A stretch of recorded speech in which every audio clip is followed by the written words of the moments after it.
Ladies and gentlemen, thank you very much for joining us this edition of Leak Project.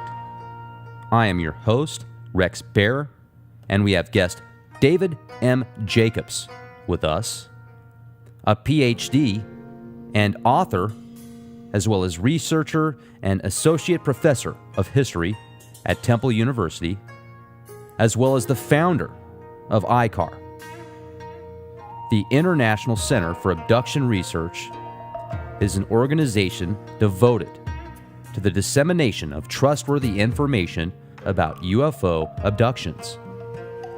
The ICAR will provide accurate information to therapists and individuals who are interested in abductions and help them cope with the variety of problems that arise from the use of hypnosis and other memory collection procedures. Dr. Jacobs began researching the controversy of UFOs in America back in the mid-1960s and has amassed almost 40 years of primary research, data, and analytical hypothesis on the subject, including over 1,100 hypnotic regression sessions with abductees. David has written several books, and if you'd like to know more about Dr. Jacobs, check out his website at www.ufoabduction.com.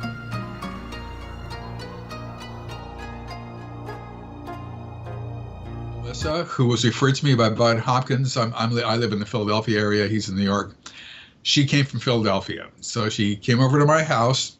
I was sweating with nervousness over the fact that I was actually going to do hypnosis with somebody, having never been hypnotized myself, and but having sat in on a lot of Bud Hopkins sessions and written down every word he said and all that. And she was very much into channeling, and she could channel various entities or whatever she needed to channel. And she, in fact, offered seminars on channeling and could teach people how to do it and all that. So she laid down on a couch in my living room. I was scared to death, nervous. I wrote out an induction in a 3x5 card, and I hid it in the palm of my hand so she couldn't see it, because I didn't want her to know that I was a rank amateur, and this was the very first session. And she went into this trance-like state. She was relaxed, And basically, what we had decided we were going to look at was an event where she was in a park, and she was looking at a buttercup with a friend of hers. She bent over, and then she felt arms around her waist. She was like 7 years old. She was lifted into a UFO, and that's basically what she remembered.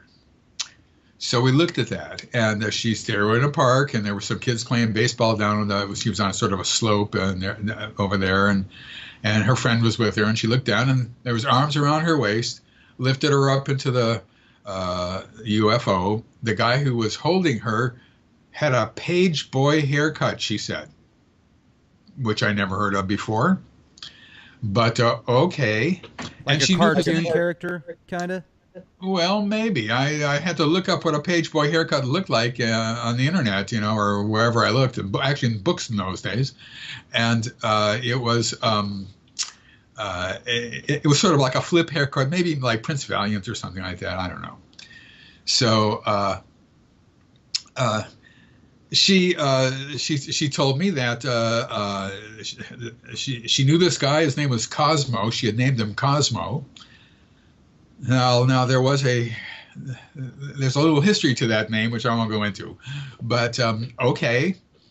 And she was put on a table, her clothes were removed, and this Cosmo did this an examination of her, and he did this and that and this and that, and there was a sort of a reproductive examination done of her, and she was very embarrassed to talk about that. And then he took her off the table, and he walked her down a hallway, and in the hallway, she met a gray alien, and she was required to put her hands on the gray alien's head. And when she did that, she felt love and warmth and affection emanating from him. Then when she took her hand, she was required to take her hands off. When she did that, it was gone. The feelings were gone. Then she continued walking down the hallway with Cosmo, and they went into another room, and there was a group of gray aliens who were sitting around a table. And she sat on a ledge on the by the wall, and they said that when she grows up, she's going to be intelligent, she's going to be beautiful, she's going to be smart, she's going to be strong and brave, loyal, courageous, and true. Then Cosmo took her out, put her clothes back on, took her back down. And I thought to myself, we talked a little bit about it again, then she left, and I was beside myself with excitement. I was quivering with excitement. I had done it. I'd done hypnosis with an abductee. It was astounding. It was amazing. I called up Bud Hopkins. We compared notes and this and that, and I was just thrilled, amazed, astounded. That night, I went upstairs to type out the transcript of what she said to show how old this was on my 8088 8 megahertz or 4 megahertz dual floppy Zenith computer. It had 2 floppy drives, one for your for the program and one for your what you're going to save it on, a 7-inch floppy drive. That's top of the line. Top of the line. It actually cost me $1,500 back in 1985 or whenever I bought it. So I thought in my stupidity that the little cassette tape recorder I put next to her would pick up every word she whispered. Didn't work out too well, huh? You could hear me on there just fine. You could not hear at all. Gone. The whole transcript gone. I was astonished, astounded, crestfallen, broken. I was sweating. It was, oh my God, it was awful. I lost it, this treasure, this prize. So, but she came back for another session. She came back for another session. She came back for another session. After a while, I said, now, Melissa, remember that first session we did? She said, yeah. I said, well, I had a little trouble with the tape recorder. I didn't tell her that I was just a dumb idiot. And so I said, can we do this again? And she said, sure. So she's looking at the buttercup. She feels arms around her. The guy grows up. He's got page boy haircut. His name is Cosmo. Puts her on a table, does this and that, this and that. There's a little reproductive examination she's very embarrassed to talk about. He takes her off the table, puts her clothes back on, and brings her back down. I said, now, Melissa, remember last time you walked down a hallway and you met this gray alien? You put your hands on his head and you felt love and all that stuff coming from him? She said, I don't remember that happening. I said, well, what about the time when you walked through the hallway and afterwards, and you walked into this room and there was going to be this council was set up and you were going to grow up to be brave and loyal and courageous and all that stuff? So that happened to my friend Lydia, not to me. And I knew instantly that I was an idiot and I did not know what I was doing. Even after sitting at the seat of at the foot of Bud Hopkins, watching him do session after session with people, I swore at that time that I would not let this happen again. And that's when I put controls into place. That's when the idea of asking leading questions came up, and I misleading questions to see if they'll go for it, you know. And the main thing is control so that this does not happen, because people will confabulate. They will pick up things from other people and think it happened to themselves. They will pick up things from their own memories and think that it was part of an abduction event. They will pick up all sorts of things that they've read and think it happened to them. It's confabulation. They get things wrong even when they don't pick up things. They get stories that are way out of sequence. They skip over large parts of what happened to them, don't even know it. There's a whole set of problems that goes with this particular type of hypnosis and this particular type of event, I should say, when the person is not supposed to remember. And every single abductee has this problem. Every single one without exception. Because people are abducted many, many, many, many, many, many, many times, sometimes hundreds of times if they're old enough. And they might remember 2 or 3 instances. But this phenomenon is clandestine. It is secret. And the way in which you start secrecy is by making sure that the abductee does not remember what happened to them. So I see the ones who do remember bits and pieces because these beings are not perfect and human brains are not perfect either. So, it's enormously successful in its clandestine or secret nature, but it is not perfect. And that's how we know about the abduction phenomenon. Is there a way to safeguard when you do these cases, these regression sessions, yourself and them from finding out that it is actually an abduction, not some confabulation like you speak of?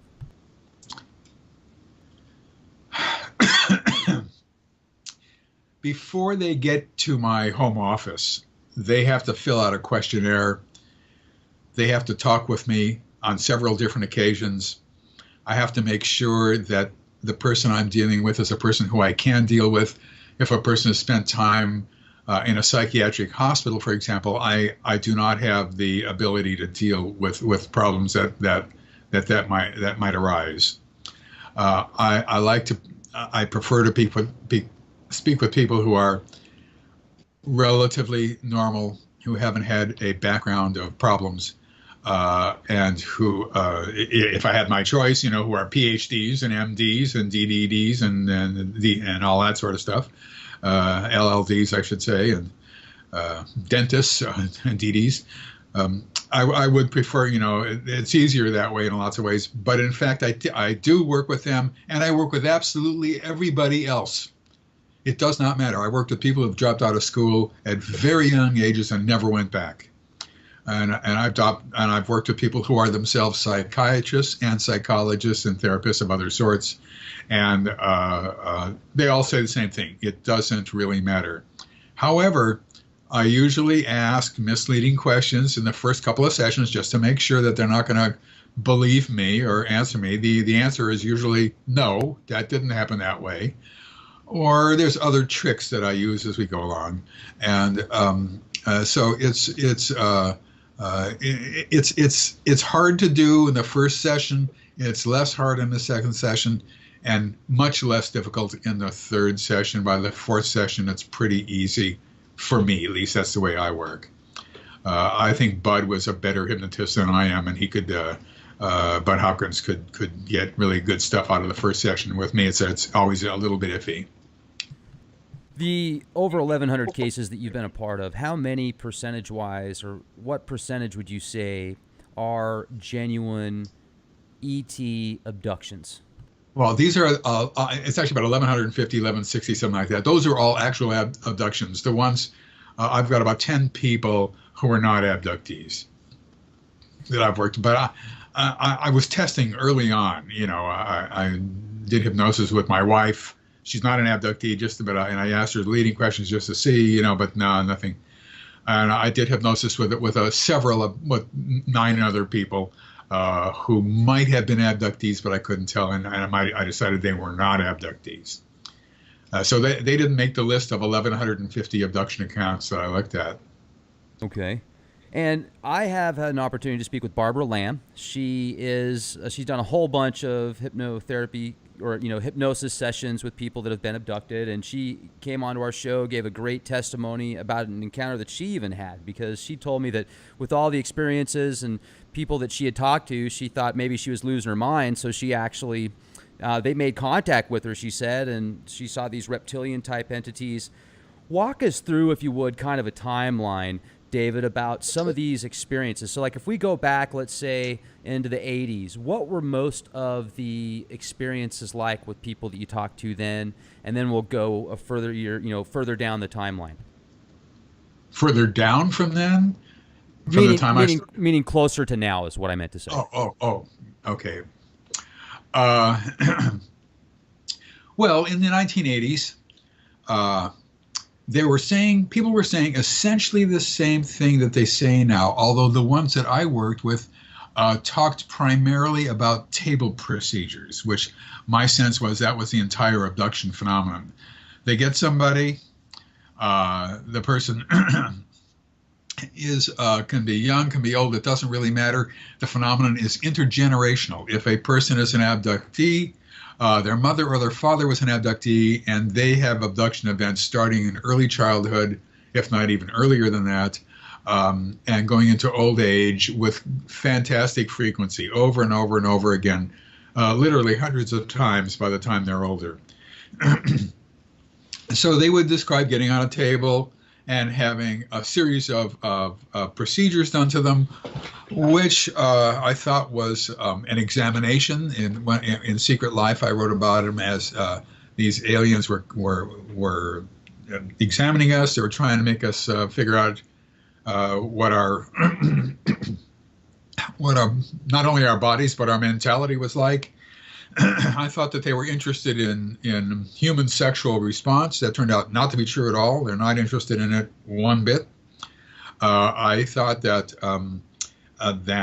they were having this unusual but yet examination to see what their backbone is like and what their joints are like and this and that, and if everything was working properly. And every once in a while, they would hold an alien would bring in a baby. The baby looks sort of like a cross between a human and an alien. And they would have to hold the baby and sometimes even feed the baby if they were a female. And I knew with the very first time I'd ever heard that, which is before I started doing research. What did they give them? For food? Like, were they like, well, here's some baby food? Right. No, they had to feed the baby through their breasts. And I remember when Bud Hopkins first discovered that, I was astonished because I couldn't imagine how that could be possible, because the woman he was talking about had not been married, was not lactating, and therefore could not feed the baby. And she told him that. She said, I can't feed the baby. I can't do it. And they said, no, hold the baby to your breast. And I thought to myself when he told me that story that we would never be able to understand these aliens' minds because they value form over function. The form is you put the baby to the breast, but there is no function. Why would you ever want to do that? Right. Well, I learned later on that the woman has already been lactating. They've stimulated lactation, whether she knows it or not, and the baby will in fact be fed. And I have tons and tons and tons of cases like that. Everything is logical. There is not anything that is illogical about this phenomenon. So they would have to hold a baby. Sometimes they would see an older child, but still very young, a toddler, who they would have to have some sort of interaction with. And basically, that was it. And I sort of put out a timeline, a matrix of different events that happened all the time, things that happened most of the time, and things that happened every once in a while. Primary, secondary, and ancillary events, I called them. And they were of a physical nature, a mental nature, essentially, and a reproductive nature.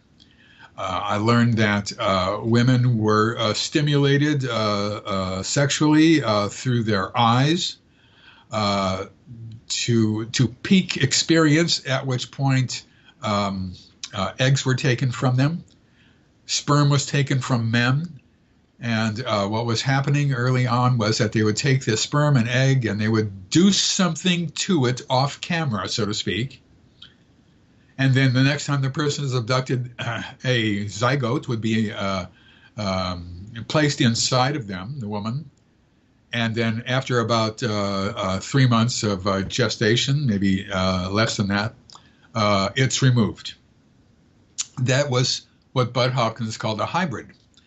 And so early on, we understood that there were hybrids who were a combination of human and alien.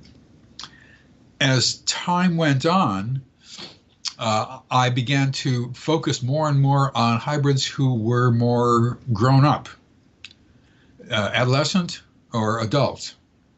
And there was something called a personal project hybrid, as I named him. This is a hybrid who took on, the phrase was used by one of the hybrids, who took on an abductee when she, let's just say it's a male hybrid, when she was very young, let's just say 6, or let's just say 14, but young no matter what. And stayed with that person for decades and decades and decades, for many, many, many years later, called a personal project hybrid. And I also learned that there were different types of hybrids. Some looked really quite alien, some more human, et cetera, et cetera. And I wrote a lot about those in my next book called The Threat, which came out in 1998. And that's sort of what it was. Now,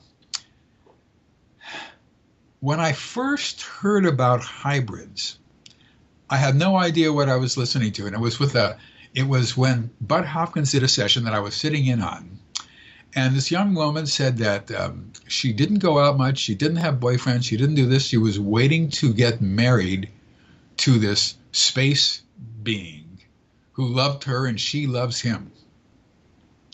And he would come down and he loved her and she loved him, and that's all there was to it. And her life basically was ruined because she felt that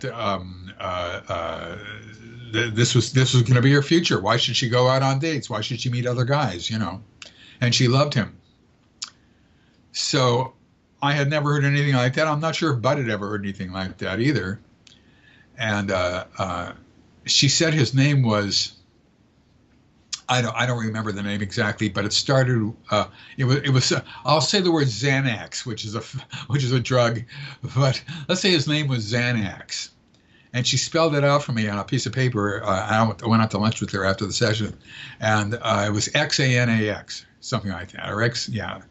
And I told Bud that there was a problem here, because if this is a true alien and that's the way he spelled his name, he wouldn't spell it with an X. He'd spell it with a Z.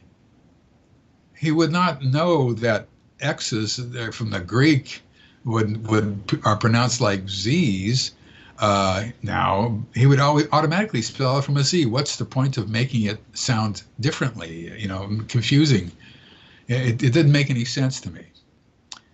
Well, this was in fact confabulation, just like in my first session that I didn't recognize later on.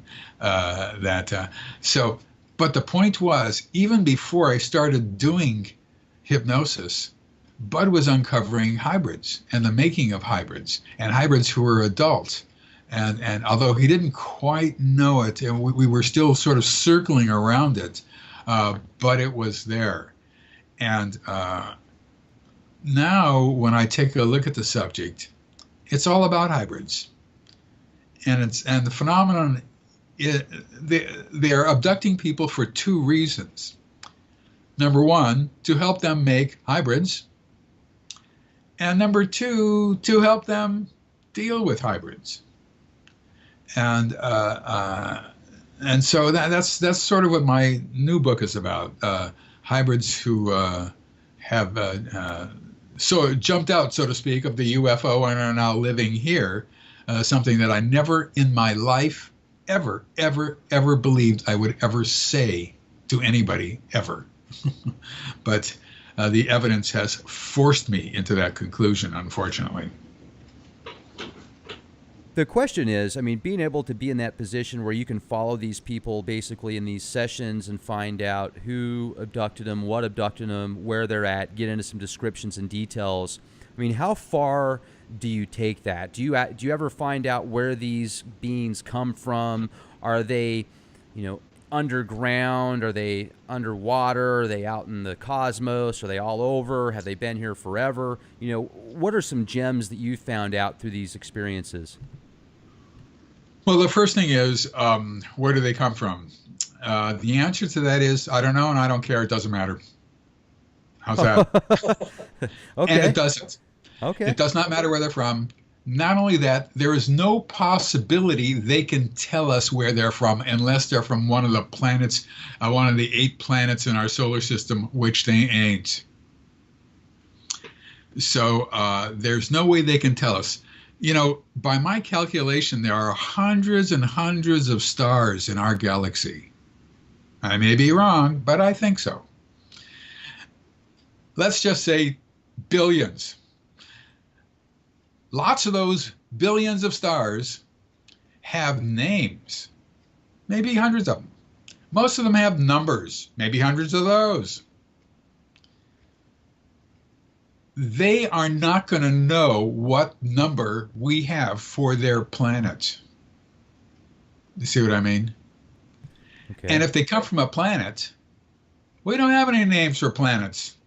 All we have is names for stars. Well, maybe we do have a couple names for planets now. Now we've discovered 3,000 planets out there in the galaxy so far and counting. But it doesn't really matter. It doesn't matter. The only thing that matters is, are they here or not? That is the only thing that is salient to us. That is critical. People, for some reason or another, get hung up on where they're from. I don't know why. It makes no sense to me. Well, let me interject real quick. At least if you know where they come from, you can prepare yourself. Like if you're in battle, you want to know where your enemy's coming from, right? Okay, they come from the planet Vortex. See what I mean? It doesn't matter. They come from somewhere else, and they have advanced technology. Now, having advanced technology is the critical event here. With advanced technology, it can't be just advanced technology. That's a non-starter. Our technology is brand new. If you say it's 200 years old, that's well within the brand new. It's virtually neonatal. It's so brand new, 200 years ago. Now let's just say it's 5,000 years old, which it isn't, but let's say it is 5,000 years old. Well, that's brand new in terms of cosmic time or geologic time. It's virtually neonatal, just the same as 50 years ago or 200 years ago. So if they have advanced technology, they have extremely advanced technology. It can't just be a little advanced if they can come here and do what they're doing. It's got to be extremely advanced, and that is in fact what people describe. It's incomprehensibly advanced. Therefore, on a table, when procedures are done to them, when instruments are used, when there's machines that are over their bodies, etc., doing this and doing that, we have absolutely no knowledge of what those machines do. After all these years and all the abduction researchers and all the times, hundreds and hundreds and hundreds and hundreds of times that we've seen these kinds of machinery that doesn't do the examinations, we do not know anything at all about their technology. People have said, scientists have said, they don't say this anymore, but it used to be a mantra that they all said ad nauseum. Well, space is big. Space is big. It's large out there. It's pretty. There's a lot of distance between places, even at the speed of light. If you were to travel even at the speed of light, which is not possible because you just turn into pure energy, but even approaching the speed of light or whatever, you can't get here from there because it's just too far away. You'd have to live to be 10 million years old, for a planet 10 million miles away or whatever it is. So therefore they can't get here from there. They don't say that anymore because now there's wormholes and there's all sorts of other ways that they might be able to approach here, and there's multiverses and maybe, there's all sorts of different theories now how one can get from one place to another place in the universe. So that part has died down. In fact, it doesn't matter how they got here, just like where they're from. It is of no concern to me. I don't care. The question is, are they here or not? That is the only thing that is meaningful. Are they here or not? And if they are, what do they want? Yeah, I mean, that's important too. What is their agenda? Has it been a steady theme throughout these experiences? Well, we didn't realize it early on because it was hard to sort things out. But as I look at it now, after 40 years in doing abduction research, there's an arrow pointing to things and that are a little bit disconcerting, I must say. Unlike other abduction researchers, I do not feel that this is a wonderful phenomenon. I do not think that this is that these are dancing light creatures. I don't think that they're here to heal the earth and heal us and bring rubber heels or leather heels. I don't think any of that is true. I don't hear anybody saying anything like that. I don't think that they're here because we're despoiling the universe in some way with atomic bombs. This was a big one years ago. It still is. Even in the new X-Files show that just came out, they used that excuse as once Roswell happened, they took the technology from that crash. When I say they, I'm referring to the Black Ops guys, and then they've used it for their agendas, and all the UFO sightings were actually based on government craft. So that's the new agenda that they're attempting to push, in my opinion. Yeah, there's really very little evidence for that in my opinion. Having studied UFOs since 1965, 66, and all that, I just don't see that as a possibility. But this is an extraterrestrial event that has nothing to do with our government, and not only that, it's global. It happens around the world. We are not the center of UFO activity. This is a global phenomenon. Global. People forget that immediately.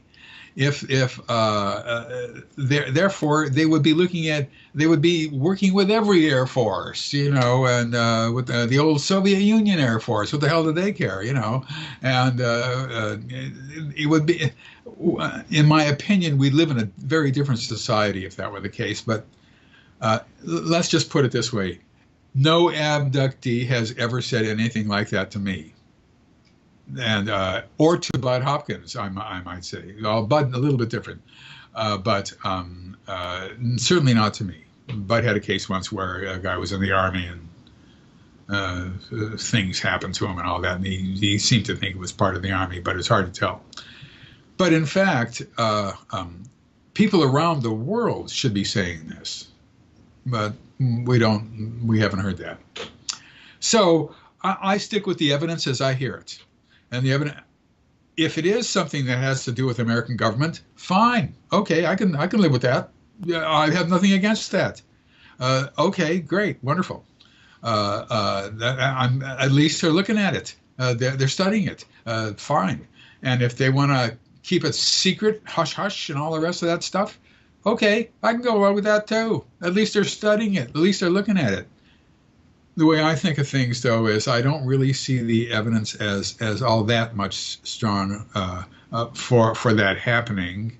As I said, if it did happen, I would jump with joy. That would be fine. But I wish the government would study it. I wish the government would get into it again. Here's an oddity. Hillary Clinton has said that she would open up the classified documents relating to UFOs and let everything come out. Now, if she decides that to do that, that's fine, that's good, okay, that's great. If she decides that she wants to reopen the study of UFOs again, because the government has not publicly studied UFOs since 1969. That's a long time ago, by my recollecting. And so if they start studying UFOs, the outside shells of objects, which Project Blue Book, which lasted from 1948, was it, to 1969, Project Blue Book studied UFOs. They did not study abductions, not a chance. They didn't do anything with abductions. But abductions are critically important UFOs are the outside shells of objects. You have to know what's going on inside. You have to know who these beings are, what they want, what is their intent, why are they here. Looking at the outside shells of objects is not going to do that for you. So consequently, if the government starts looking at UFOs again and whether UFOs are real or not, you know right away they haven't the slightest idea what they're thinking about or talking about, that they have never studied the subject before in terms of intent. And what they should be doing is dealing with abductees, regressing them on a 24/7 basis every day of the week in every country in the world. That should be happening because this is a threat to all of us. This is an existential threat. We are facing possibly, and I'm going to speak in grandiose terms, possibly the greatest single existential threat to human life that has ever existed, and that includes the atomic bombs. There has never, ever been anything like this in human history. What you have is people around the world saying the same things in the same way with the same detail, regardless of where they were born, regardless of their religion, regardless of their beliefs, regardless of their intelligence, regardless of their education, regardless of anything. There's nothing here that they can't be regardless of. They all say the same thing in the same way with the same detail. There's never been anything like this in human history, period. That has never happened before. That's an astonishing fact. So that should be happening all around the world, and it isn't. There are several governments that are familiar, that have very low-key studies of it, and they're hooked up with local organizations like in Chile, in Belgium, and in France. And they're looking at UFOs, still trying to find out whether they're real or not, you know? And that's not where serious UFO researchers are, who understand that the only way that we can deal with this subject and understand it is by getting inside the objects, and that's dealing with UFO abduction material.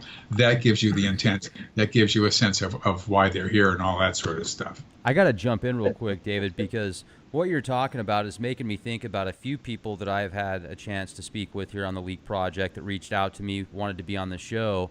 And these guys had absolutely no books, no promotions, no websites, just, typical jobs, working a regular life. And this gal, Kimberly, that came on the show once, she's a housewife, real nice lady. She lives out by Mount Hood, and she's had these really incredible experiences her whole life. But let me give you these specific experiences, because I want to find out if you have heard of similar ones when you've done these regression sessions. The first one is that's really powerful, is Kimberly talked about how when she was pregnant with her second child, she was abducted. She remembers being in this craft with a very long window, 2 beings on each side of her. She can't remember what they look like, but she does remember this tool or this object that comes out of the table with 3 needles in it, and it injects her directly into her stomach where she was pregnant. Then she remembers waking up next to one of her trucks that she used to have at the time, or one of her friend's trucks. She explains how she still has the scars there to this day. She has all sorts of other experiences that she shared, but that's one in particular. And then another one is, there's this guy that I've spoken with that reached out to us. He calls himself Boris Starseed. He looks like he's literally 21, but he's 42. And he says that he's got this ET DNA and such. And he lives in the Bronx. He'll go outside. He will have these telepathic connections, he says, with these ETs. He'll go outside, and you can see these strange colors that will come out of nowhere. They'll turn into like a metallic disc and then go back to a red diamond or some weird other color and shape, and it just bounces all over the place. And there's all sorts of other people that see it as well during the day.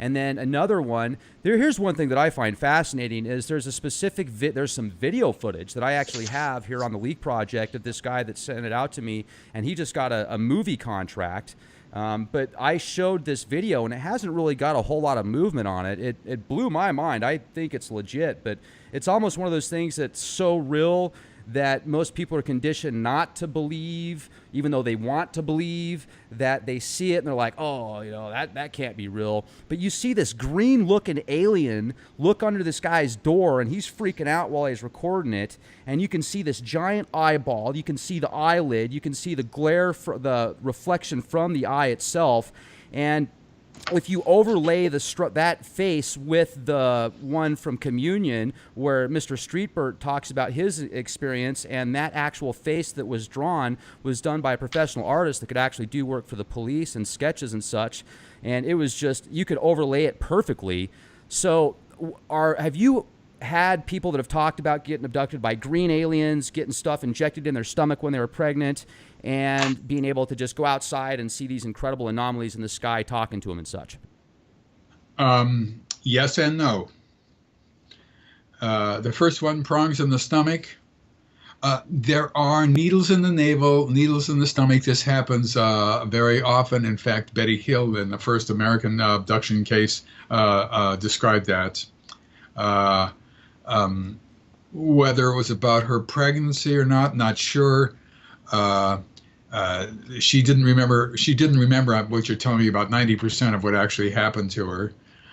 Telepathic communication with ETs, yes, on board a UFO or in your room when they're abducting you. If you happen to be inside a house, they'll tell you, we have to go now or something like that, and it's all done telepathically, and you can hear it in your mind's ear, so to speak. But telepathic communications with beings a distance away from you, let's just say 500 feet or something like that, that I have not heard of. I've never had that happen. Nobody's ever said anything like that. Then a metallic disc that turned into a diamond-shaped disc. Yes and no. It depends on how the angle of seeing the UFO is, what angle it's at. So that just might be something a little bit different. Green alien, not ever. I'm telling you, I want you, if you get a chance, just take a look at this video. And for those that haven't had an opportunity to watch this podcast, that are listening to this presentation, just go back on the X-Files playlist on the youtube.com/clandestine Time Lord, folks, and you can actually see this video. It was fascinating indeed. So maybe I'm looking into it too much. I showed it to several people, and I've got mixed emotions out of it, but I definitely see this eyeball. It looks like a giant eyeball. And as I said, if you were to overlay, you can only see half of its face because it's looking underneath the door. But if you were to overlay that half of a face with the Communion alien that's drawn on the actual book cover itself, it overlaps perfectly. It's incredible. I know somebody that's very successful, has no reason to lie about being abducted. When he was in Mexico, he actually claims to have been abducted by green aliens, and I showed him the video, and he said he didn't see any connections there either. So it was interesting. Yeah, I assume that you're talking about the book cover done by Ted Jacobs, no relation to me, for Whitley Strieber's Communion. Yes, exactly. Right. Every abductee who's looked at that had one major sense: it's not right. The head is too flat. The head is not big enough. The eyes are too high up. And one of the interesting things is that cover pried loose hundreds and hundreds of abductees who became frightened of it and wondered, why are they so scared of this painting on the cover of Communion? And then they would say, but they don't look like this. Their heads are different. And then they would think, why do I know that? But Ted Jacobs didn't quite realize what a gray alien looked like. However, I have seen nobody even approaching the color of green anywhere. Although people will say sometimes that the gray beings are sometimes a little bit bluish, but hard to tell. Memory plays tricks. You're not supposed to remember these things if these actual events were happening. And And you're not, and since you're not supposed to remember it, sometimes the memory squeezes out in an altered form, and that can be confabulation. Having said that, looking underneath a door means, well, the way to explain that. All right, I know it sounds weird. Yeah, I mean, no, I'll tell you exactly why it sounds weird, but what I'm going to say is weirder. It's not weird enough. That's what I'm saying. The problem here is that aliens can come through walls and through windows and take abductees out through walls and through windows. This is not a normal part of their ability to maneuver. They must have help from some sort of device on the UFO that shines out a sort of blue light. Not quite, it's a light, but it's got bluish overtones. That light comes in a window, or sometimes it'll go right through a wall. And that is what allows people to go through windows and go through walls. In other words, when on board a UFO, neither abductees or aliens walk through walls. See what I mean? It has to be done with that machine, with that device that's on board the UFO every single time. So if an alien wanted to get into somebody's house or apartment and they just come down from a UFO, that UFO would be there and help them do it by going right through a window or right through a wall or right through a door or whatever it is. Therefore, looking underneath a door makes no sense. See what I mean? sure. And that's one thing that I found very odd too, because obviously the technologies they have, and like you said, if they wanted to, they could definitely just walk through the door. His reasoning to it was he felt like they were trying to make contact without freaking him out too bad because they knew he was already very scared. Whatever it was. Hey, man, maybe the guy's got a Komodo dragon running around in his house, and it's just looking under the door there or something. I don't know, but it was green, and it was a big eyeball, and it was a trip. So I would recommend people watching that. Just give me your opinion on what it is. Maybe it's an iguana or something, or Morris the cat was he had his fur dyed green. But David, let me ask you, I mean, your book that you've got, Walking Among Us, just so much information in there. It's jam-packed with data and stories and accounts.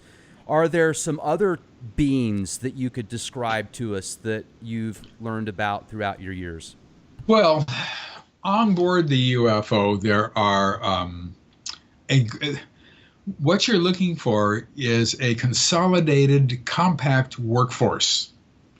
Everybody on that UFO is part of this workforce. Everybody. That includes abductees. Everybody on that UFO is part of a workforce. The workforce ultimately is to manufacture, create beings. It is within the realm of possibility that some of the beings who are created are in fact gray aliens, and I can go into that with more detail later on, logically. But in fact, the ones in control, I think, I ascertain, I guess, are the ones who are insect-like ones, who I call insectolins. That's insect with the word alien and the E taken out. So insectolins. They give orders. Everybody else takes orders. The gray aliens are workers. They take orders. There are, and I know there are reptilian type ones, and the reptilian type ones are unusual. People will see them from once in a while, from time to time. I know that if you go on the internet, there's reptilians all over the place, but that was caused by some books written about reptilians of people who don't know what they're talking about, and they are workers. They do the same jobs as the gray aliens. And if you want, I can come back and tell you my theory, my guess, my speculation on why there are reptilian-looking ones. Then comes gray aliens. Gray aliens come in two sizes, tall and small. By tall, we'll say 4 feet. By 4.5 feet. By small, 3.5 feet. Uh, then there's what I call early stage hybrids, beings who look really human and really alien together. A person with a being is born with very large black eyes, but there's whites in the corners of them. They, unlike aliens, have hair, but it's very thin and wispy. There's a tiny little nose, a tiny little chin, a tiny little mouth, tiny little ears, not normal human size at all. I used to think, well, that's just the process of creating hybrids, and that may well be that you're gonna get the ones that are half and half. But the thing is that their physiological technology, what they can do physiologically, medically, whatever it is unbelievably advanced, just like their hard technology. So my guess is now that these beings were created for a reason, as opposed to random.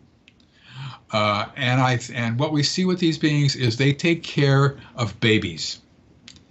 They're in a room with lots of babies babies are removed from fetuses, are removed from women at around 10, 11 weeks. They're placed in gestation tanks. They gestate until they're pulled out, and then they're taken care of by these early stage hybrids. Middle stage hybrids, who look more half and half than before, and who don't have such big eyes, and there's more whites in them, don't have any hair on their body except on top of their head, not as thin, thicker, and so forth. They take care of older kids, 10, 11, 12 years old, like that, Then there's humanoid, or late stage hybrids, who are often, everything about them looks human, except maybe their eyes are too large, and there's no bodily hair. They sometimes become personal project hybrids, and will stay with somebody for decades. The females oftentimes will take care of older kids also. Then there's what I call humanoid hybrids, and they are humanoid in almost every way, or even just a human stage. They except in their minds, except in their brains. For example, they might be security hybrids to help keep hybrids who are going to be living here safe and secure, and make sure that the abductees are kept in line and they're not telling anybody, because this is an enormous secret and nobody's supposed to know.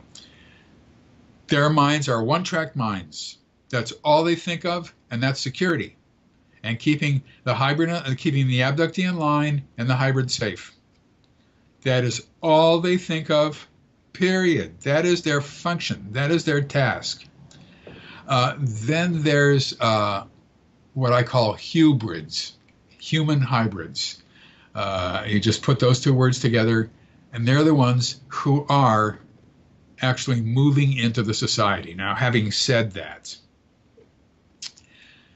people would ask me from time to time, years ago, do you think that they're walking among us? Do you think they're living here? They're living among us, walking among us? I loved that question. It was my favorite question in the world, because I got to say, absolutely not. There's no evidence whatsoever that they're living among us. And I felt good saying that, because I didn't have to be crazy then. I could be sane. Absolutely not. Starting in 2003, I began to hear something I had never heard before. Now, by 2003, I had done one hell of a lot of abduction sessions.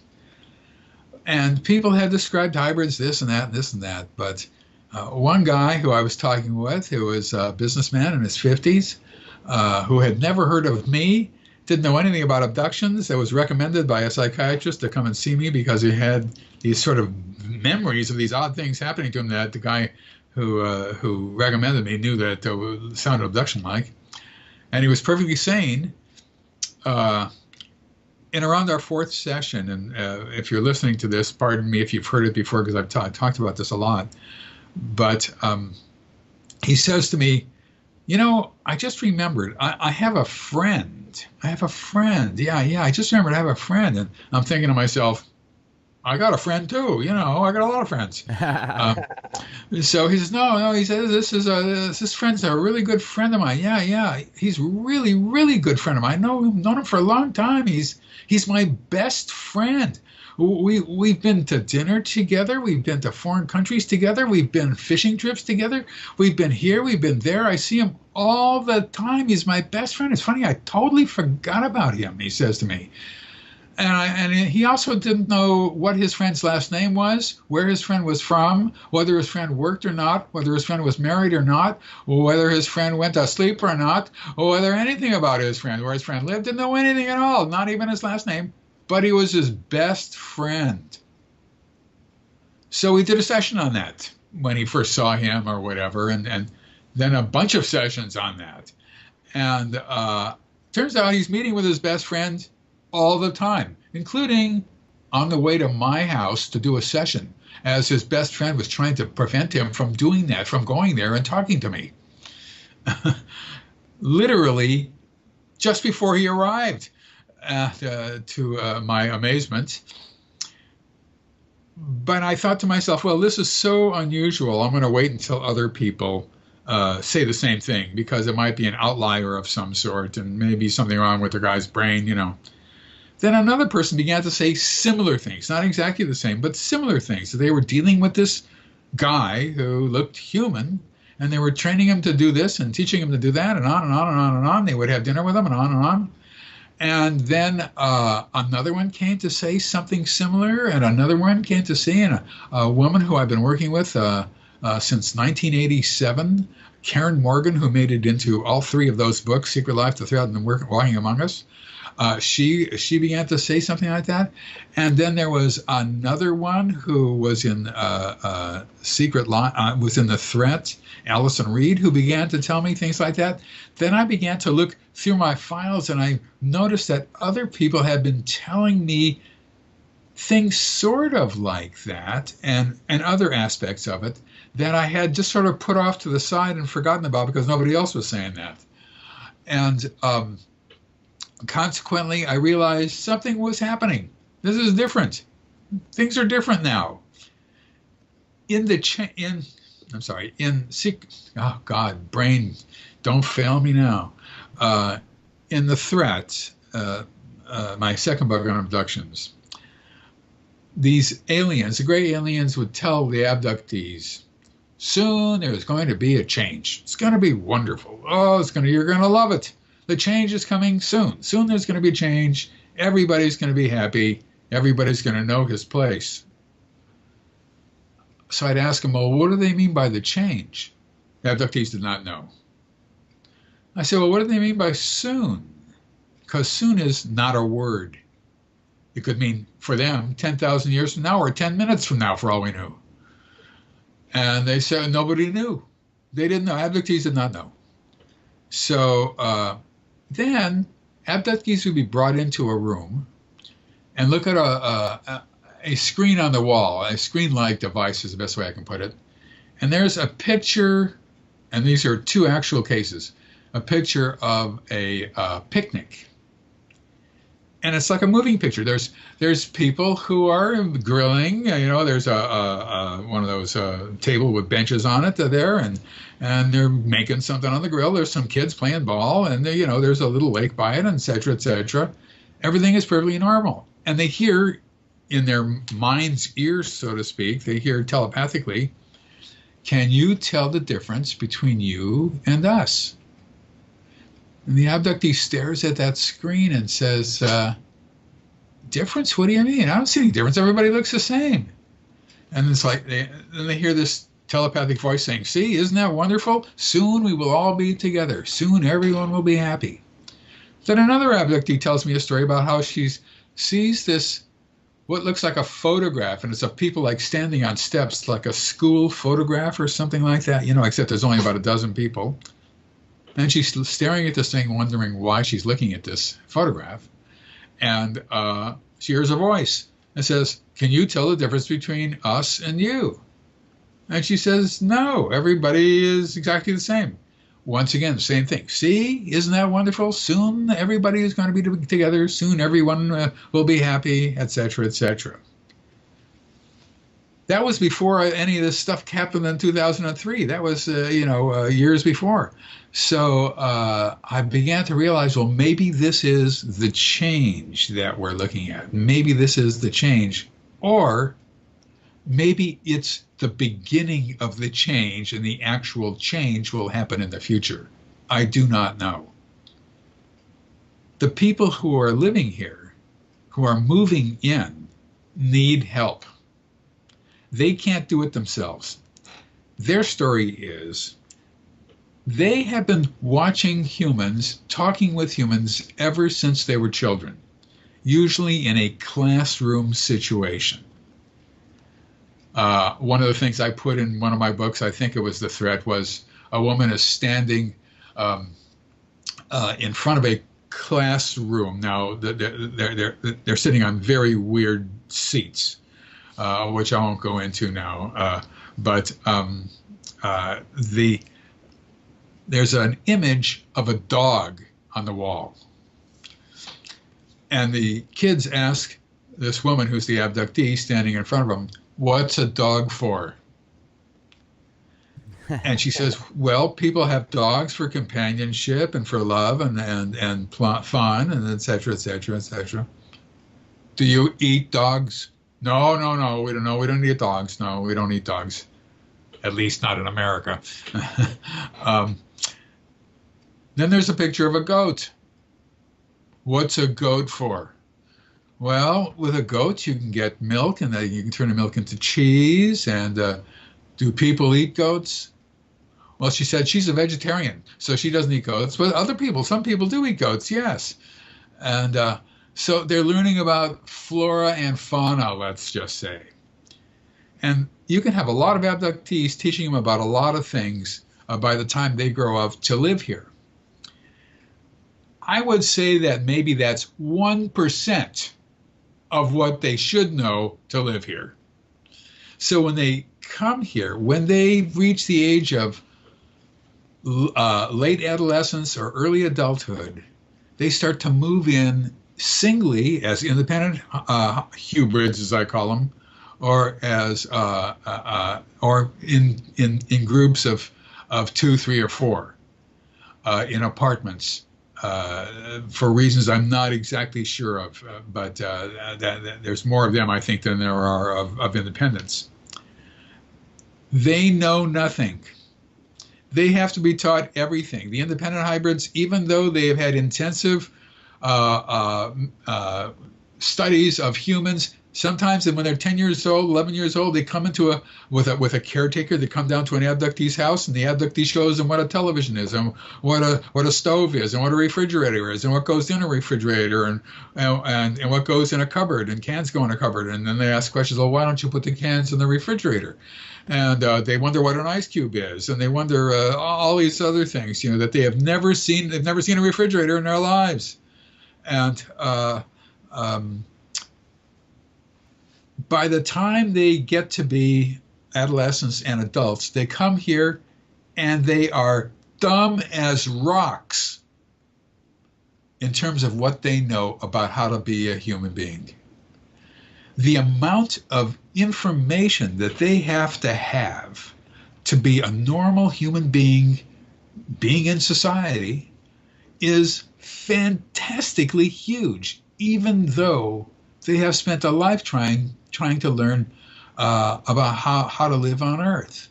Because the amount of stimulation you get just walking down the street and people brushing up against you and this and that is brand new. Everything has to be explained. And that's what abductees do now.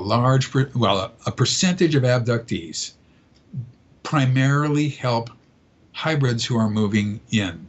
They teach them how to operate a telephone. They teach them what a shopping cart is and how to go shopping. They teach them what a loaf of bread is. They teach them what eggs are. They teach them 10 billion things about normal life that everybody knows through simple living here and absorption. By the time a kid is 5 years old, he knows all those things. He knows what a fork is, what a spoon is, what a knife is, what television is, what his iPod is. He knows a huge amount by simple observation. But the hybrids don't have that. Not only that, they have these other oddities. They don't know how old they are. They've never had a birthday. Don't know what it is. A birthday party. They don't know when they were born, or should I say when they were taken out of a gestation tank. There's not a log of the date, that they were removed. So they have to guess at their age. They'll say, I think I'm a 22, or maybe between 22 and 24. That's my guess, So abductees have a huge role to play in keeping them safe, in teaching them how to live here on Earth, and teaching them how to respond to conversation that they might have on the sidewalk with somebody. Hey, you got a light? Got a light would mean nothing to them. They don't know what that even means. They'd have to learn what that is, and they have to say, oh, sorry, I don't smoke, something like that. Or any number of other of these casual conversations you have with people who just might come up to you on a sidewalk or whatever, or if you come up to a cash register pushing a cart, the person behind the cash register has to say, says, how you doing? You can't just stand there and stare at them. You have to answer. You have to say, fine, thanks, or whatever. All these things have to be learned, if you can imagine that. It's not normal for them. All conversation on board a UFO is telepathic. They don't understand humor. There is no humor in telepathy. There's no sarcasm. There's no lifting of one eyebrow, meaning that you're saying something, but you mean something different. There's none of that exists on board a UFO. They have to learn that from the beginning. And that's what this book, Walking Among Us, is all about. How do you train hybrids or hubrids just to live here? And it's not, I look at it and all I can do is get scared. Because the thing about hybrids and all hybrids is they all have one thing in common. They can totally and completely control human minds. I got to jump in real quick, if I may. Because what you just said, and there's that echo again, if you just turn it down a little bit.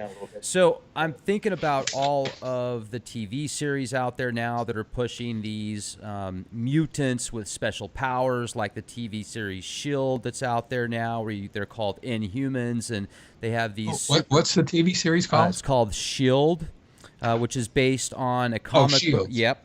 And the characters in there, you've got the Inhumans, which have special superhuman powers, and then you've got TV shows like Heroes, where they've got superhuman powers, this transhuman movement that's being pushed, all of the movies out there in Hollywood where they've got some type of underlying theme, and many of them, like that Superman movie that came out a few years ago, not the most recent one, where they've got the aliens that come down and attack Superman, and first they want to change the atmosphere so it's more acceptable to their bodies because of where they come from. And you look at all the chemtrails out there now, and you kind of speculate with the conspiracy realms out there, hey, is there some type of connection? Is there a reason they're genetically modifying the atmosphere so much? I mean, what are the reasons for this? And all of this push for this special breed of individuals that have superpowers that are above us and we should look at like gods. It really seems like that's this overall agenda of what they're pushing. So what you're talking to me about right now and the book that you put together, Walking Among Us,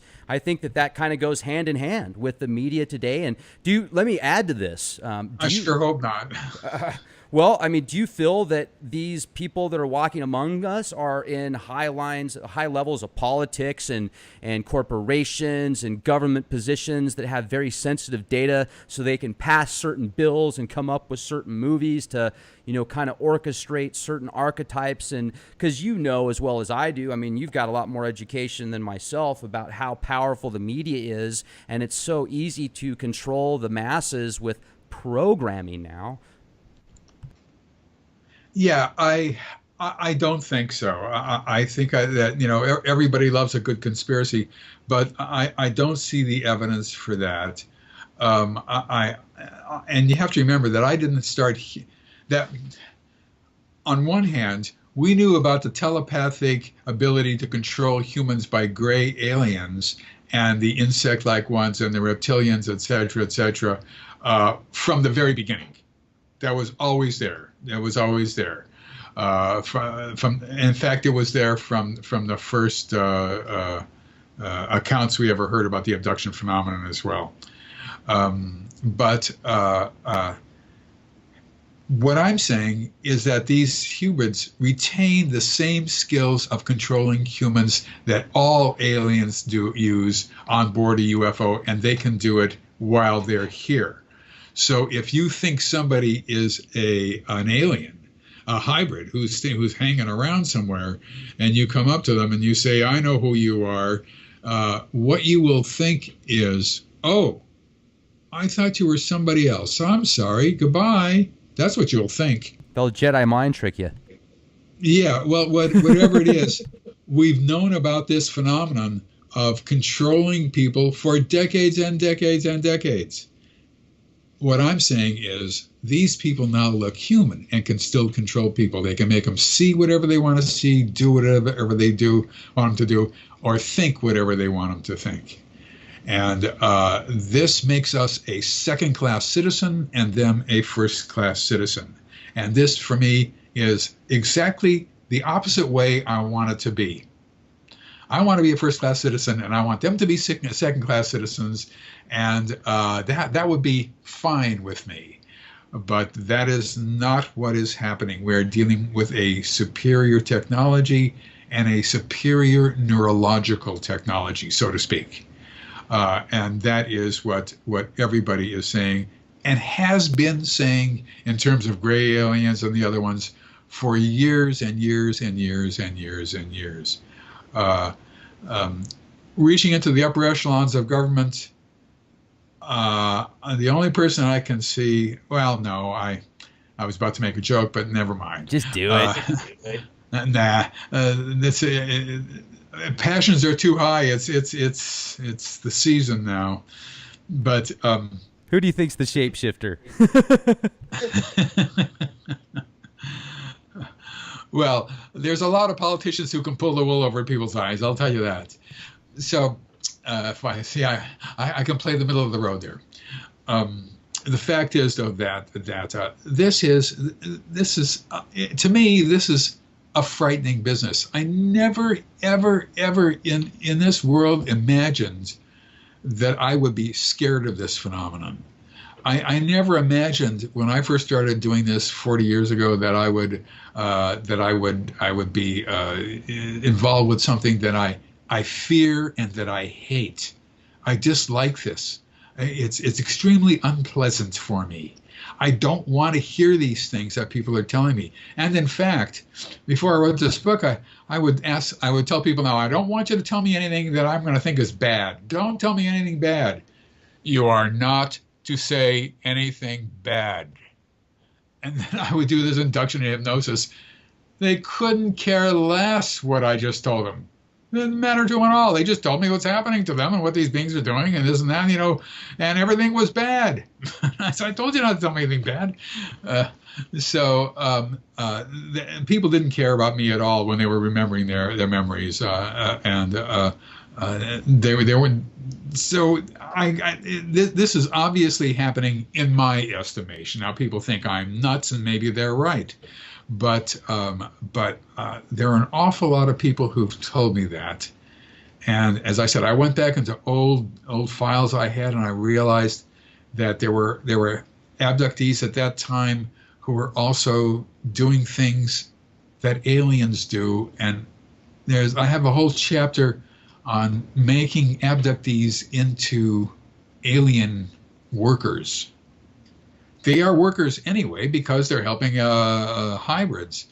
But I mean, finding hybrids who have nothing to do with them, somewhere in another state with their minds, things like that, which I talk about in the chapter. I don't like to talk about this at all because it's too upsetting for a lot of people. And but I do write a chapter on it because as an academic, I gotta say what people have told me, whether I like it or not. And there's some perfectly awful things that happen in there. And so I'm to bring this account full circle.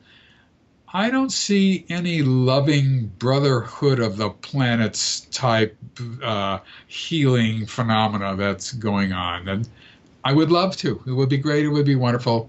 But that's just plain not what people tell me. Well, and let's look at the past, I don't know, 25 or so years in Hollywood. Let's maybe even go a little bit further, 30 years. You know, as E.T., you had this nice, happy extraterrestrial that comes down and shares Reese's Pieces and everything's good. And then you've got Alf and, you know. Totally harmless, yeah. Right, and now it's Independence Day, it's Cloverfield, and it seems like there's this transition there. And that makes me wonder also if one species is making contact with us from another planet or another dimension or solar system, interdimensional, whatever name you want to put to this entity or these these creatures or people or beings, there must be other ones out there, and they can't all be bad. I mean, certainly there's got to be a balance somewhere. I mean, you haven't talked to people that have said, hey, this is my experience. They gave me this ability to heal others or see into certain futures, or is it all 100% just experiments, torture, bad stuff that took place? Well, it's not torture necessarily, but it's not an experiment either. As I used to think it was an experiment, the experimental model, as I called it, but it turned out not to be that. But I don't. I'm not sure. Here's the thing. Scientists years ago were a lot stupider than they are now about this subject. Now they are rock bottom stupid, yet they were even stupider in the past. And I don't care what scientist it is. It doesn't matter. They're all the same when it comes to this subject. All of them. The only one who we have a glimmer of hope about is Michio Kaku. And Michio Kaku has enough intelligence to realize that the abduction phenomenon might be real. He's not going to act on it, but he doesn't dump on it, which is to me a victory, and I applaud him for that. But you cannot make an argument. Well, let me start at the beginning. Years and years and years ago, people would say, "Well, we're probably the only people in the universe because the air, the way in which Earth was formed was unique.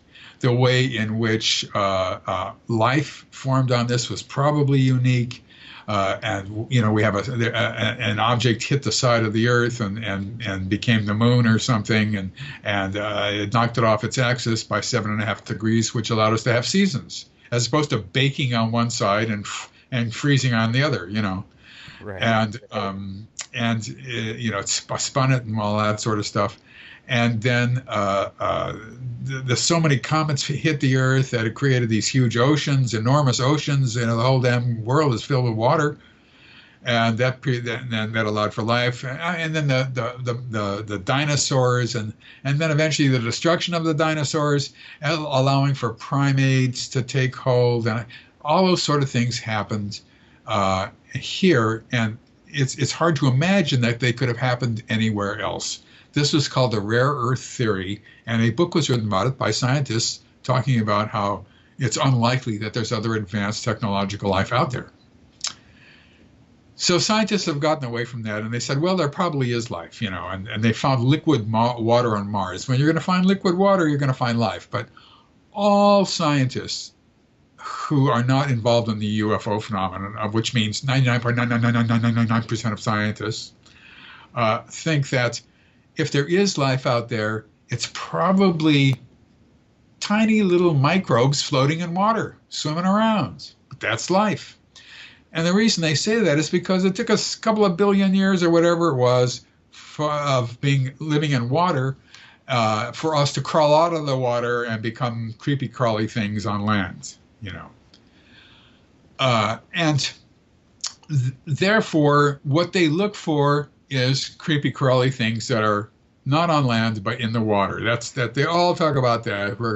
And sometimes they'll even talk about some creepy crawly things that are on land. They never talk about technology. That's why they're stupid. May I say that? I hate to say that. I sound aggressive. You stupid idiots. If there's any life at all, and there's 10 trillion planets out there who are in the Goldilocks zone. We've already discovered 3,000 planets, a bunch of which are in the Goldilocks zone. That means that there's probably 1 billion planets out there in the Goldilocks zone. I mean, let's just say 1 million even. That doesn't mean anything. 1 million, it's a little tiny number. David, let me ask you a question real quick. Let's go even just real quick. If there is infinite space, which I think it is, I mean, it probably just continues to get bigger and bigger and bigger. I mean, do you really think that there's a stop? You know, like, is there going to be a brick wall there? You're going to get to the end of space and, oh man, I can't go any further. It says do not enter. It just, so maybe it just keeps going. But with that being said, if it's infinite, if it's countless, then that means there's countless planets as well. I mean, so it's mathematically impossible not to be intelligent life out there. It is not only mathematically impossible. We are intelligent life out there. Yeah. Now, if you make an argument that there's only two, there's us and the beings who are abducting us and who are living here and all the rest of that stuff, that is not an argument. When you say you can't make a case for two, when you say two, you mean 2 billion. Because once you say two, it's Katie bar the door. It's the floodgates are open. The water's coming in now. You can't say two. Two is nuts. Two is really stupid. There's got to be 2 billion minimum. All right, 2 million minimum. I don't care. There's lots of them out there who may be more advanced than the technology that these beings have, or maybe they're less advanced. Now, if they're less advanced, they wouldn't have any technology at all. If they're less advanced according to our own technology, you know.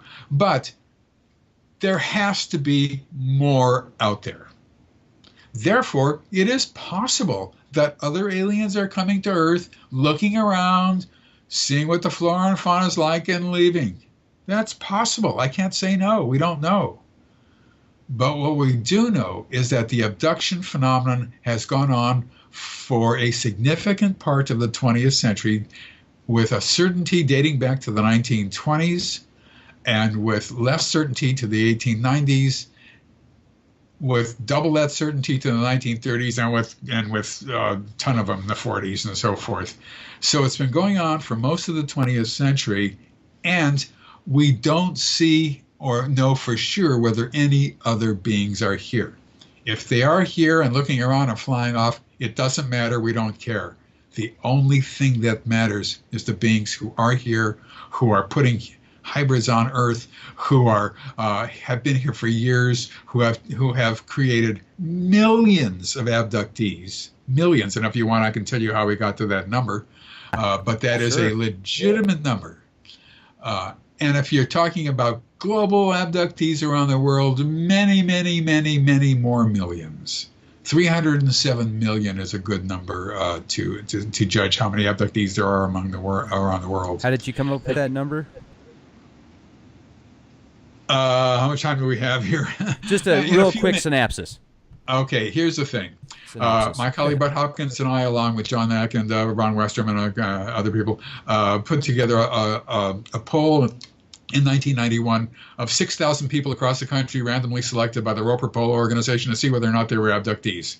They were told to answer 10 questions, and all the polls were collected, et cetera, and then we analyzed them. The number that we got of people who might be abductees was much too high. It was ridiculous. So we tightened the questions up enormously. They had to answer yes to, of the 10 questions, they had to answer, we divided them into 5 higher, 5 lower answer questions, lower relevant questions. They had to answer 8 questions minimum before they could make the final count. That meant that you could answer 7 questions or whatever it was. No, you had to answer 2 questions. So, yeah, you had to answer. Yeah, at least. Oh no, wait, no, sorry, I'm getting this. You had to answer 4 questions. Okay. Out of the top 5, so you could answer yes to the top 8 questions, and not make the poll. When we got that, we got the number down to 2% of the American public is an abductee. That's a wrong number. That made national news, but it's wrong. It's probably closer, and I'm going to be conservative here, to 5%. That means 95% of Americans and of the world's global population are not abductees. Now 5% of 300 million is about 15 million, and 5% of 7.4 billion is about 314 billion or 312 billion, whatever it is, in the world. In other words, millions and millions and millions of people are abductees. Now, supposing you believe that's all nonsense, between Bud Hopkins and I, we have gotten tens of thousands of letters from Americans talking about their abduction experiences and thinking that they're abductees who are serious people. They have to find out where we were. Bud died in 2011. To find out where I am, they have to come to my website that hasn't been changed since 1999. They have to do all sorts of gyrations and gymnastics to get to me. And I still get an overwhelming amount of mail now from all over the world. And in other words, there's one hell of a lot of abductees out there around the world, an enormous amount. And it can't be denied. It's staggering how many abductees are out there, all of whom are helping create and deal with hybrids, either by donating sperm or eggs or doing whatever else is necessary for them. This is a big-time program. A lot of money, a lot of time, a lot of effort, a lot of beings, so to speak, involved with this phenomenon. This is a major, major, major event. This is, as I keep saying, an existential threat. This is extremely serious business. I know I'm lighthearted about it and all that, but it's extremely serious. There's never been anything like this before. This is new in human history, even if it's not happening.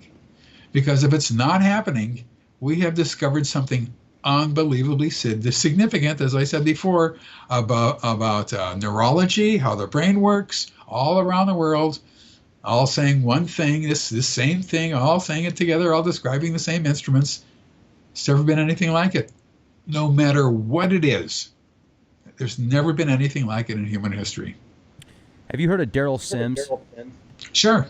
Okay, so the guy is very well educated. He was in the CIA for a lot of years. He might probably still be in there, even though he says he's not. And nice guy. I've talked to him a couple of times over the years. And one of the interviews we did with him here on the Leak Project, he was discussing how he feels the extraterrestrials that have abducted him and his son and other people that he knows were actually clones. He says they have no belly button, and he talks to them as like models. He goes, well, you've got the Nordics, they're the Corvette model. You've got the reptilians.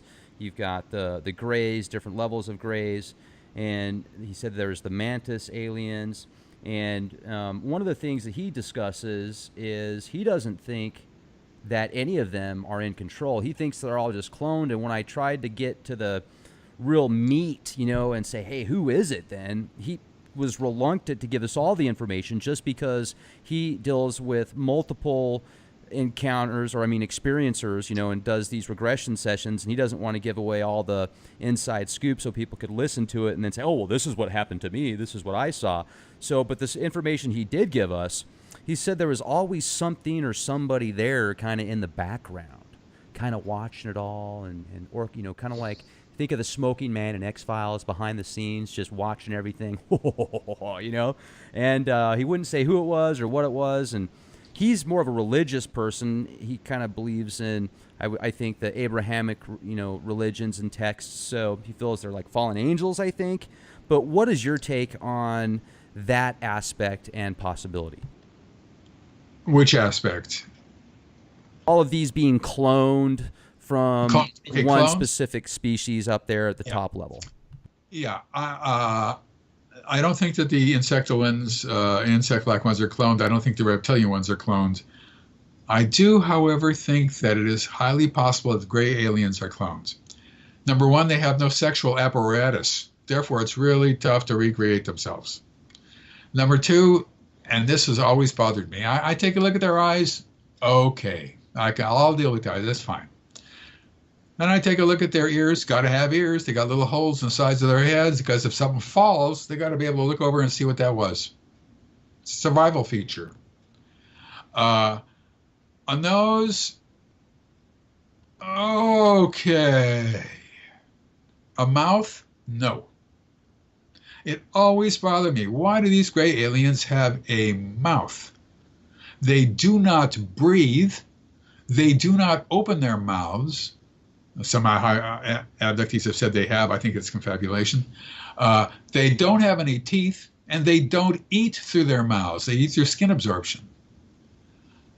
Why do they have a mouth? And then I realized that these beings probably have this little bit of human DNA in them, which would cause them to have that mouth and the bodily shape. But how are they born, since we don't see baby aliens? But then again, we don't know the backstory of a lot of these things. We don't know what's happening in the back of, when they're producing hybrids and gray aliens in one way or another. We don't have any knowledge of that at all. But it is possible that they could be clones. Now, are they going to be clones back to babyhood and then grow, or is there a different way of cloning that might be almost like stamping them out of a die? Because we don't really see age on them. And the answer is, I don't know. But Sims might be right in that some of these beings might be cloned. But we really don't know. Now, we can clone things because it's all brand new and it's super hot, and oh my goodness, and oh my gracious. 100 years from now, we'll look at that and laugh. So, you're looking at technology that is more advanced on all levels. That's the thing. Now, that brings me back to reptilians. Reptilians, I'm guessing. Insect-like ones, by and large, do not come and abduct people. Gray aliens do and hybrids do. That's what I've been hearing over and over and over and over and over and over again. When they get on board, they might see an insect-like one, watching the proceedings or doing something else or whatever it is. There had to be a time when there was no abduction phenomenon, when there was nobody visiting Earth for any reason. When this group came here, they had to say to themselves or to somebody else, maybe a higher up somewhere, this is the one, we'll take this one, meaning Earth. Now, if this is going to be yet another program of hybridization, takeover through hybridization, then if the insect-like ones who are the head guys don't go down and get people, they had to bring a workforce with them. Those were the reptilians. They were the first ones to go down and start getting people, I think, because the insect-like ones don't do that. And when people see them now, once they got enough people, they began to take eggs and this and that, and they got the gray aliens. That's my guess. And they're still getting them. They have to have more and more and more and more and more and more gray aliens because of the population explosion in the Earth. So the reptilians, people hate. They are reported every once in a while. Every once in a while, the abductees will report them. I'll do 20 sessions with an abductee, and then on that 21st, they'll say, "This guy is really weird looking. Looks like oh man, keep him away from me. I don't like him." And then they say, "I might have seen this guy before too. Oh God, he's horrible. Take him away from me. Then get him away. He's terrible. He's terrible. I hate him. I hate him. I hate him." And I'll say, "My God, is he hurting you? Is he harming you in some way?" No, I just hate him. Well, is he threatening you in some way? No, I just get him away from me. I hate him. I hate him. He gives off the aura of threat. When he begins to deal with the abductee, he does the same procedures as the gray aliens do. So he's just a worker. He's a worker, like the rest of them.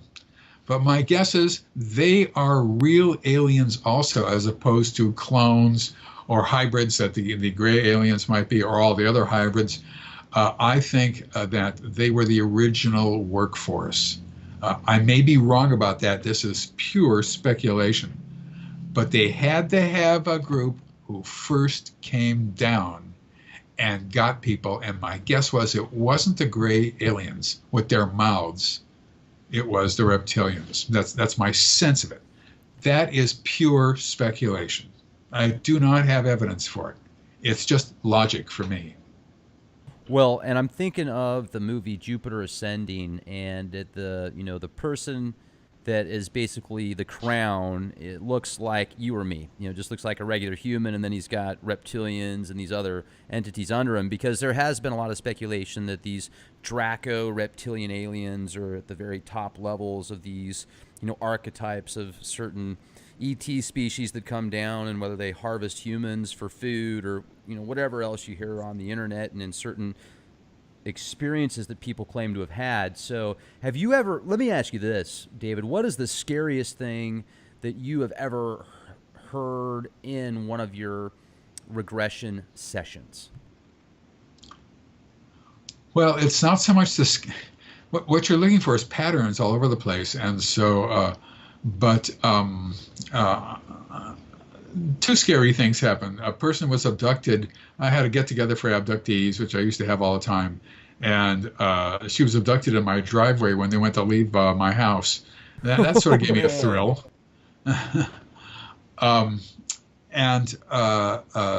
There was, I'll be writing a book about this later on, but there were aliens who were trying to find out where I lived because they did not want a particular person to work with me anymore, and I was working with her on the phone and in person, and then on the phone, and then through AOL instant messaging of all the damn things in the world.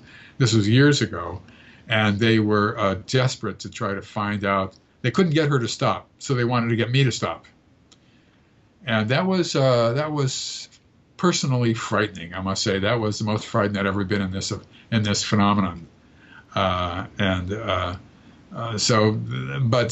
But most of the stuff is, you hear it so many times now that it just becomes. I remember before 2003, there was only one thing that ran through my mind when I did a regression session with an abductee, and that was, keep awake, don't fall asleep, Jacobs, don't fall asleep, keep awake, because I'm hearing the same thing over and over and over and over and over and over again.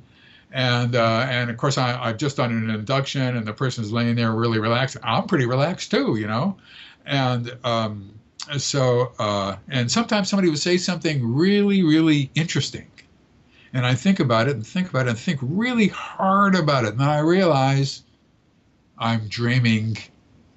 And I snap to it. What happens next then? I say, one time Allison Reed said to me, David, are you asleep? I said, oh, huh? Who, me? Oh, no, not me. What happened next? uh, God, it was awful, but that's good because you want to hear things over and over again, and it's the standard patterns that you're hearing. But when you've heard them a couple of hundred times, if not more, maybe 1,000 times, it can be what they used to say in the 19th century, a sore trial. It can be really difficult listening to the same thing over and over again. But without that, you wouldn't be talking to me now. If everybody's account was different, then obviously it would be psychological and would not be coming from the outside. It'd be coming from the inside of their brains. Right. So, but those two events were kind of scary. And I must say that there's this guy named Bernard who's the 50-year-old businessman I talked about in Walking Among Us, and he mentioned that the guy he called Eric had told him not to come to my house just before he came to my house. They had a talk about a mile away from here. There's a little river, and they were sitting by the sides of the river, and he was trying to convince Bernard not to come to me, but Bernard came anyway, and that sort of gave me a thrill. This guy was this close to me, knew where I was, and was trying to convince Bernard not to come and spill the beans to me, So, but I'll be writing a book about that later also. Not that particular case, but about this whole series. There was another series of events that happened that was very, very, very, very frightening.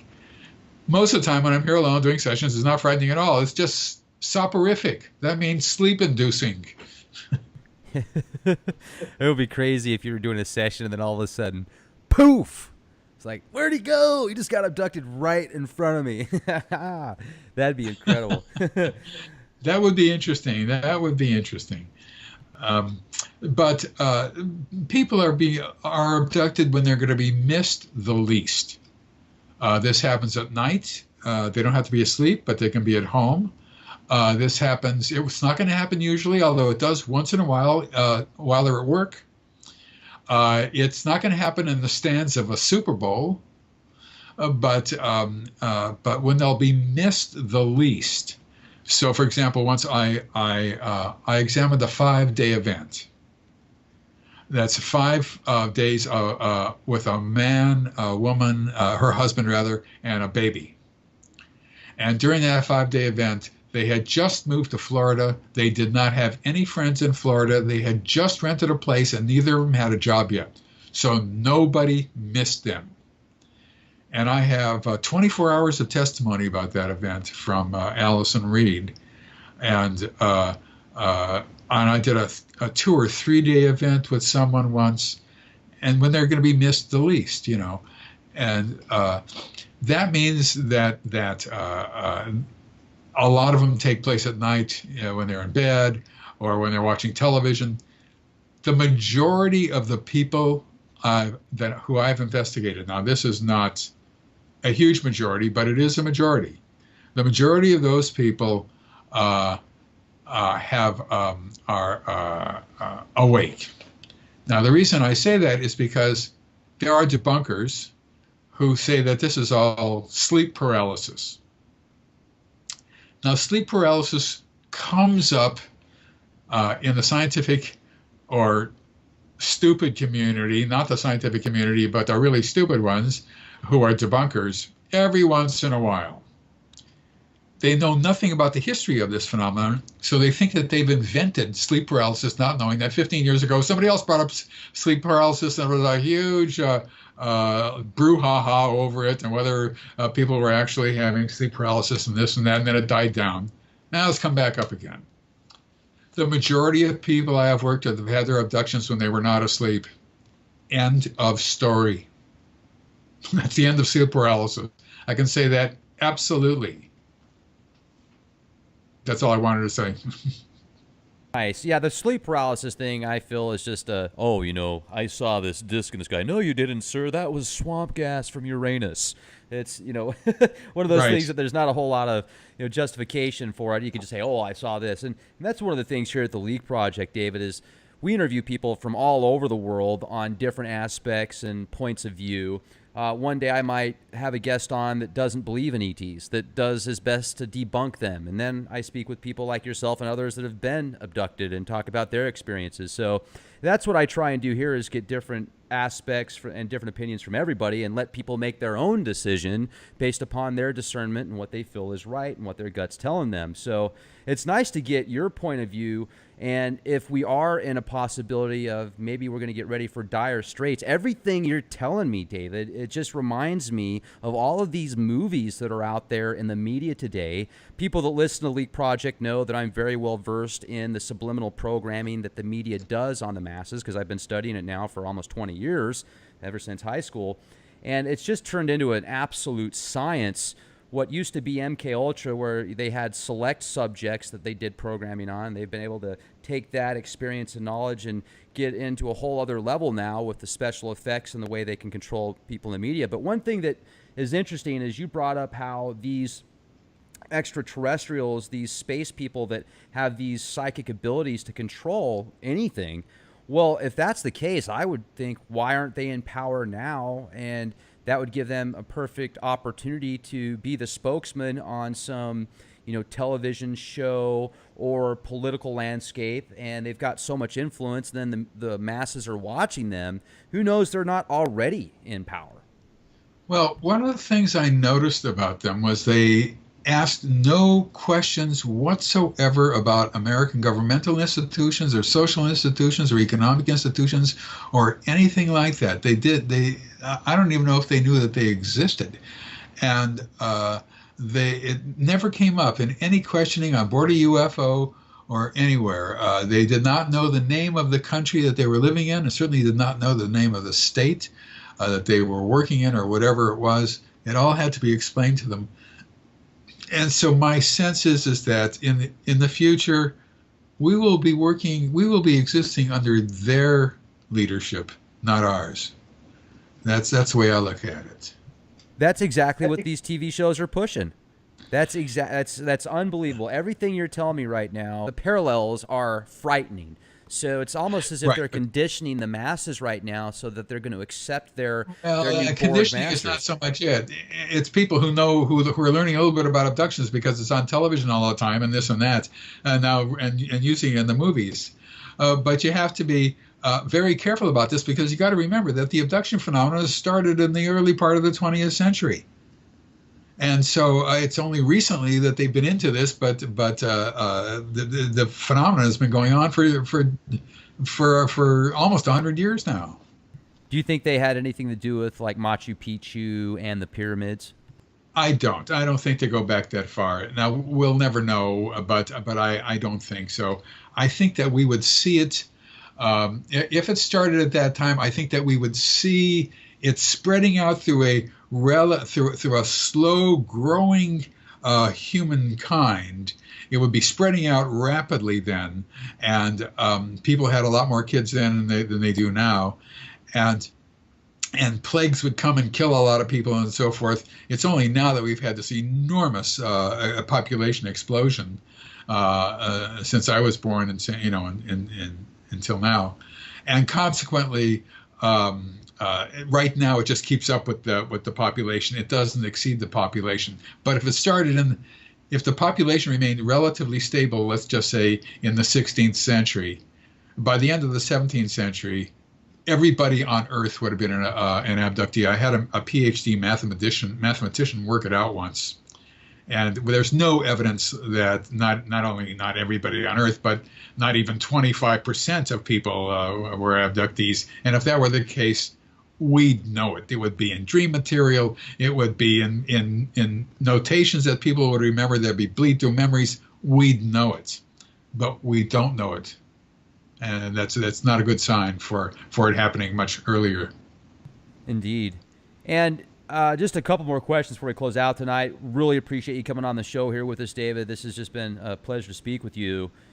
The insectoids that you brought up at the beginning, and also we talked a little bit about this before the show. What can you tell us about them? Well, they will sometimes perform procedures like gray aliens do. That happens. They're active members of the workforce, but they are the leaders. They have their own quarters. They oversee the gray aliens doing their work. Oftentimes, people will see an insect-like one standing off to the. There is no such thing as a corner, but standing off to the side, and they will talk with people more humanly than other ones do. Oftentimes, once in a while, I shouldn't say oftentimes, but once in a while. And they are the ones who are, I think, in charge, who are really running the show. Now, do they have other insectolins up there in the great beyond who they are kowtowing to? It is certainly possible. That is possible. There might be, in other words, we don't know a backstory here. We don't know what goes on behind the scenes. We don't know who these insect-like ones kowtow to, who they love and respect because they're their masters or something. But we don't know anything about what goes on backstage. In other words, hybrids, when they're on board, wear a certain kind of clothes. Hybrid garb, I call it. Everybody wears it, when they're children especially. Absolutely all of them. We don't know who makes those clothes or what they're made out of. We don't know who makes the nutrition. When hybrids are humanoid types and they eat through their mouths, we don't know where they get their food or what they eat. We don't know toilet facilities for humanoid hybrids. In other words, we don't know anything about the back areas of what happens when the places that are creating all the work for the workers. You know what I mean? The material for the workers and everything else. We don't know anything at all about that, and that's unfortunate. I wish we did. That's incredible. And didn't Betty Hill describe seeing some type of giant mantis or mantid extraterrestrial in her encounter? I don't remember that. Okay. I don't remember that. Okay. But Betty Hill is a wonderful person. She was obviously abducted with her husband, and she didn't quite know what was going on. And the person who did hypnosis with her, by definition, did not know what questions to ask and did not know how to understand confabulation. So we have to be very careful with certain aspects of Betty's testimony. Just because the mind plays tricks and she's not supposed to remember it all and that sort of stuff. Yeah, indeed.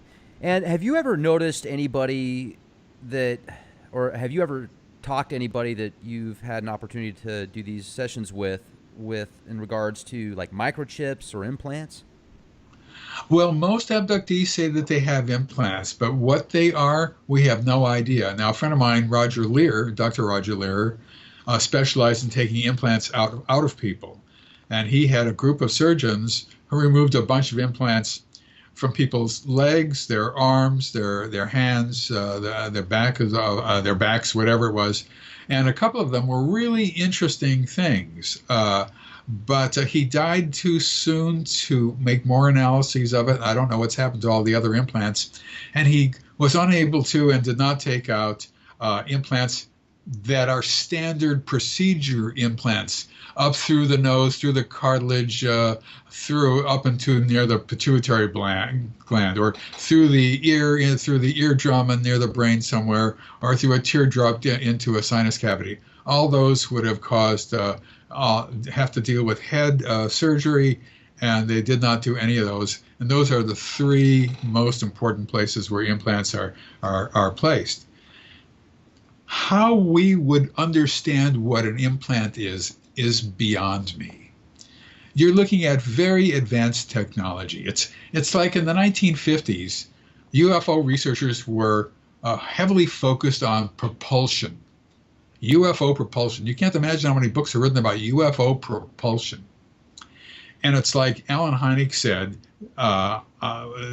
in thinking about this concept. He said, and he used the phrase here that every human being who is my age used 1,000,000 times, and then suddenly one day stopped using the phrase, never to be used again on Earth.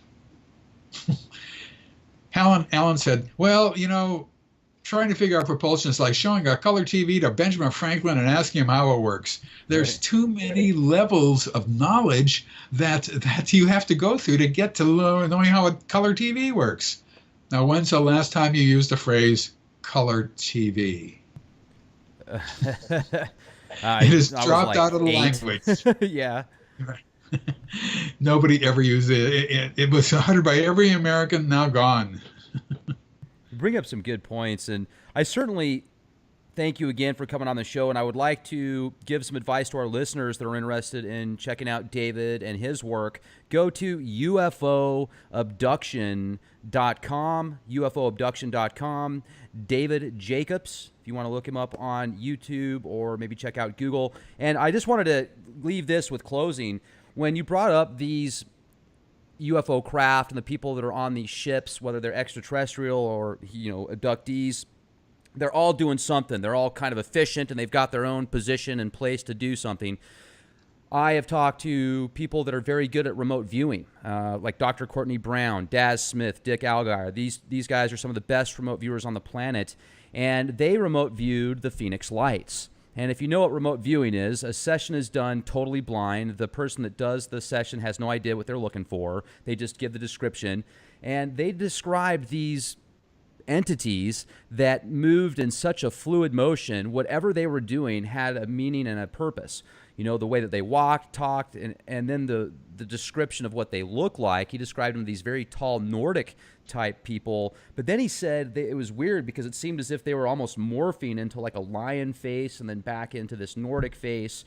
And he described the craft and inside of it and the rooms and the layout. It was all just so harmonious. It seemed like they had it down to a science. Everything that they did had some type of impact, so they didn't waste anything, not a breath, nothing. It was incredible. Is there a connection there, would you think? Do you think that sounds pretty spot on? No. Okay. Nobody has a lion's face. They don't morph into other things. Damn it. They can make you think that they're morphing into something else. Okay. That they can do, but that's not remote viewing. Remote viewing is seeing them, and they wouldn't be seeing them because they're not actually morphing. I would be careful with that. I know that people are sincere, and I am not against remote viewing. I remember the Society for Scientific Exploration and Dr. Hal Puthoff put on a fantastic account of remote viewers that were really, really striking, really amazing. So there might be something to that. But when it comes to abductions, you got to be real careful, real careful. There was a woman named, I can't remember her name. She was one of Bud's people many, even before I started doing abduction research, where a group of channelers, or maybe even remote viewers, I can't remember, got together in a room and they all channeled or remote viewed an abduction.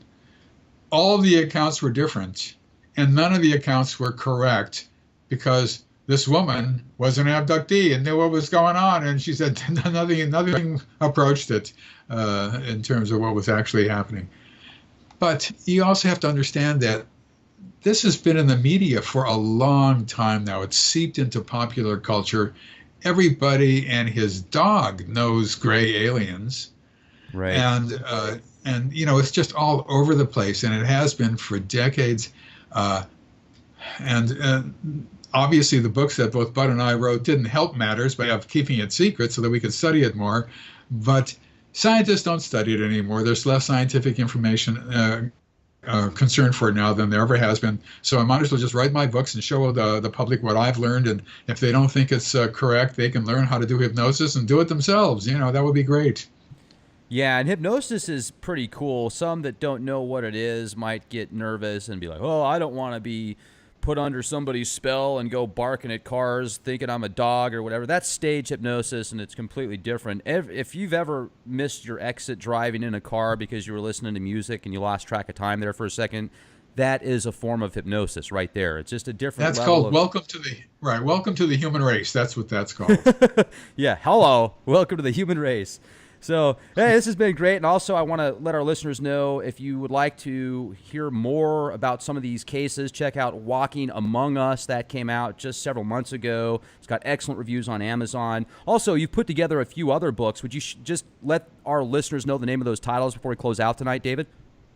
Well, there's still three other ones that are in print. The Search, I'm sorry, God almighty, my brain. Secret Life, The Threat, and the edited book. This is edited by me, although I have a couple of chapters in it.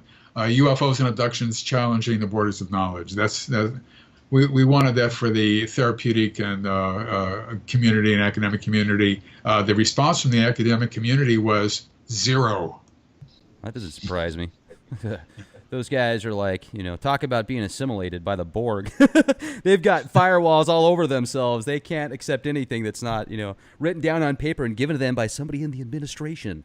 It's been great to have you on the show, David. It was a real pleasure. And man, your voice sounds so familiar. Did you ever do any like commercials, or were you the Cadbury guy that did that? From your lips to God's ears.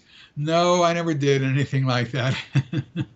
Man, you've definitely got a voice of the person that does some really cool commercials and stuff. So yeah, great voice, man. I appreciate you coming on, David. Thank you so much. Okay, my pleasure. Thanks. Thank you so much. Bye-bye. Bye-bye.